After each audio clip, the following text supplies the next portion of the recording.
मस्जिद तो बना दी शब भर में ईमान की हरारत वालों ने, मन अपना पुराना पापी था बरसों से नमाजी बन न सका।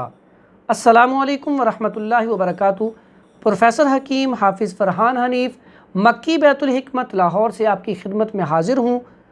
आजकल रमज़ान मुबारक का महीना चल रहा है, तो अक्सर औक़ात पेशेंट आता है तो वो ये कंप्लेन करता है कि जब हम रोज़ा खोलते हैं उसके बाद नकाहत हो जाती है, कमज़ोरी हो जाती है, जिसकी वजह से तरावियाँ नहीं पढ़ी जाती, इशा की नमाज़ पढ़नी मुश्किल हो जाती है, टांगों में दर्द शुरू हो जाता है और बुखार वाली कैफियत शुरू हो जाती है।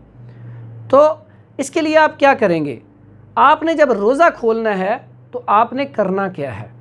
आपने एक खजूर लेनी है, रोज़ा खोलने के बाद आपने नीम गर्म दूध का इस्तेमाल करना है, तो इंशाअल्लाह इससे नकाहत नहीं होगी। उसके बाद फल खाएं, फल के बाद जो भी आपने खाना है वो खाना खा लें। अब ये होता क्यों है?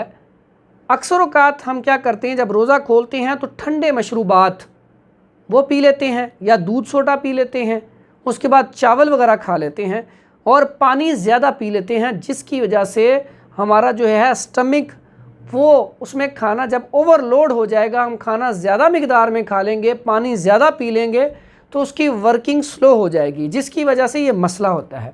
तो आपने सिर्फ़ और सिर्फ नीम गर्म दूध पीना है और साथ खजूर इस्तेमाल करनी है, तो इंशाअल्लाह आपको ये मसला नहीं होगा। दुआओं में याद रखें। अस्सलामु अलैकुम वरहमतुल्लाहि वबरकातुहू।